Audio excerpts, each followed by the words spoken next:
After Jesus returned to heaven, his disciples remained with the awesome task of taking the gospel to the whole world.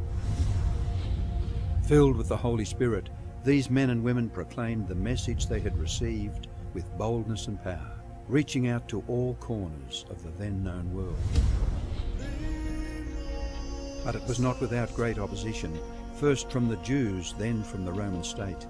Many Christians were faithful to the point of death, suffering torture and humiliation from cheering onlookers at the Circus Maximus and Colosseum in Rome and throughout the empire. However, the blood of the martyrs only paved the way for the further spread of the gospel. After years of persecution by the Roman emperors, one of them, Constantine, professed conversion to Christianity in 312 AD. Now Christianity became popular, but it resulted in many pagan practices and symbols entering the church, particularly in Rome. The Bishop of Rome assumed more and more power and authority and began to oppose and oppress all who recognized Jesus alone as the head of the church and who accepted the Bible alone as the supreme authority. To escape this increasing persecution, God's true people withdrew to the wilderness areas of Europe. In northern Italy, the Waldenses took refuge in the mountains. While many were slain, the light continued to shine in the darkness. God was still in control, and he began to raise up men like Wycliffe, Huss, Tyndale, Luther, Calvin and Zwingli to stand for his truth. They stood for the Bible alone, faith alone and Christ alone.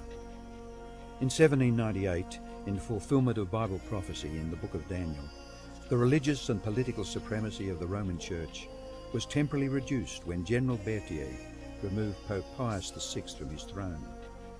Consequently, in the decades that followed, there arose a great awakening of interest in the prophecies of Daniel, and many were convinced Jesus was soon to return. In the United States, the Baptist preacher William Miller was joined by hundreds of other preachers in their expectation of the return of Jesus in 1844. However, when Christ did not return in 1844, further Bible study led a small group to discover that Christ's ministry in the heavenly sanctuary was an explanation for their great disappointment. They discovered that the Bible taught that the seventh day was the Sabbath that Jesus had set aside for his people. Slowly they came to understand that their mission was to preach the three angels' messages of Revelation 14.